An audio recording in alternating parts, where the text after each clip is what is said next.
That word satisfied is interesting too. It's linked to the word grass in verse 39, green grass. Um, and to be satisfied, literally here, the literal meaning is to be grassified, to have as in a belly full of grass. Have you ever seen a sheep or a cow chewing the cud? You know, the cow goes out all morning and it grazes and it fills its belly full up with grass and it comes and lays down in the sun and it just sits there. And it's got its eyes half closed and it's just like,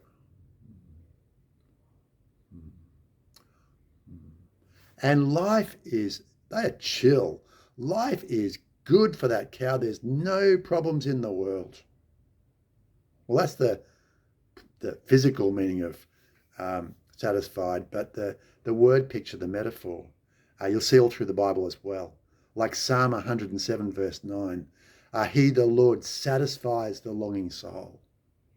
The hungry soul he fills with good things. He satisfies our soul. The Beatitudes, Matthew 5, blessed are those who hunger and thirst for righteousness, for they shall be satisfied. 12 baskets of leftovers, a hungry crowd in the desert. Friends, we are supposed to think of Moses and Israel. We are supposed to think of Yahweh, the Lord, providing bread and meat in abundance that satisfies. In Mark chapter 1, verse 1, the good news, the gospel of Jesus the Christ, of Jesus the Messiah, Son of God. All the pictures, all the threads, all God's promises in the Old Testament find their fulfillment in the Messiah, this Messiah, Jesus. And Mark wants us to see, and he wants us to hear, and he wants us to understand that message.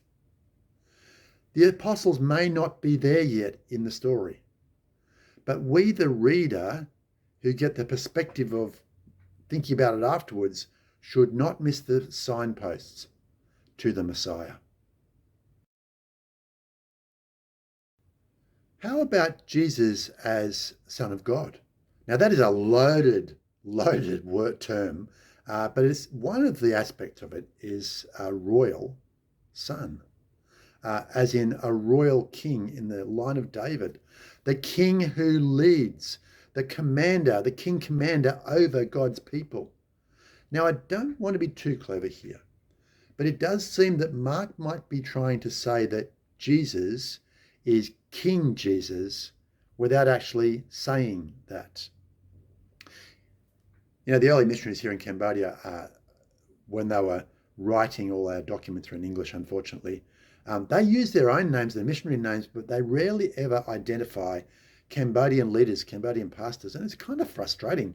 Didn't they value the national church? Well, they did. And a week or so ago, I had an aha moment. Those early days here in Cambodia of mission, there was a season of opposition, of persecution from the French, from society in general, from local authorities, even from rebels. And in that kind of situation, you write carefully. Even today, if we're writing about a closed situation, a closed country, we are very careful not to give names or identifying information or other things that might get fellow believers in trouble. So like in the 1960s, Americans are told, don't write to Cambodian pastors. They will get in trouble just getting a letter from you. So Mark, I want to suggest, is writing carefully here, kind of coded, but he's got a message for us. In verse 39, Jesus directed or commanded the people to sit down. That is a military term, a military verb. In verse 40, the people were told to sit in groups of 50s and 100s. That's again military language. Down at the end in verse 44, 5,000 men were fed that day, and he's definitely counting men. Now, no, it's not because Christians are patriarchal or that women are of no value. Mark is saying something different here. In the Roman army, the Roman military, the biggest unit was a legion of about 5,000 men, between 4,000 and 6,000 men, but about 5,000 men. So what? So what? Well, this goes back to last week's passage about Herod. You might remember Andrew saying that King Herod wasn't much of a king. He's just kind of like a local ruler. But Mark 5 times in that short passage uses the title king. King this, king that, king did this. It's like overkill. He's like banging on about it too much. That verb that was used in verse 39 that Jesus commanded, exactly the same verb, exactly the same form of that verb is used back in verse 27. When Herod, doesn't use his name, it said the king commanded the bodyguard to go and take off John's head.